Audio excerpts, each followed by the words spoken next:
ഹരേ കൃഷ്ണ. എല്ലാവർക്കും നമസ്കാരം. ലക്ഷ്മിയാണ് കേട്ടോ. ഇൻബോക്സിലും കമന്റ് ബോക്സിലും ഒരുപാട് ചോദ്യം വന്നൊരു കാര്യമാണ്.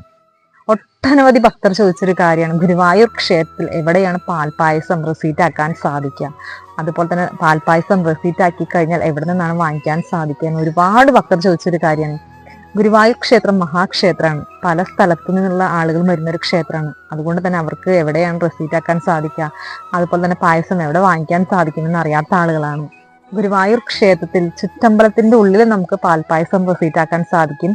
അതുപോലെ തന്നെ കൂവളം, ആ കൂവളത്തിനോട് ചേർന്ന ഒരു കൗണ്ടർ ഉണ്ട്, അവിടെയും നമുക്ക് പാൽപ്പായസം റെസീറ്റ് ആക്കാൻ സാധിക്കും. അതിന്റെ തൊട്ടപ്പുറത്ത് തന്നെ പാൽപ്പായസം വാങ്ങിക്കുന്ന ഒരു കൗണ്ടറും കൂടെ ഉണ്ട്. ഡെപ്പകൾ കൊണ്ടുവരാത്ത ഭക്തർക്ക് റെസീറ്റ് ആക്കുന്നതിന്റെ ഓപ്പോസിറ്റ് ഡെപ്പ കൊടുക്കുന്ന ഒരു സ്ഥലം കൂടെ ഉണ്ട്. അവിടെ നിന്നും വാങ്ങിച്ചിട്ട് തൊട്ടപ്പുറത്ത് പടിഞ്ഞാറൻ നടയിൽ നമുക്ക് പാൽപ്പായസം വാങ്ങിക്കാനുള്ള ഒരു കൗണ്ടർ ഉണ്ട് കേട്ടോ.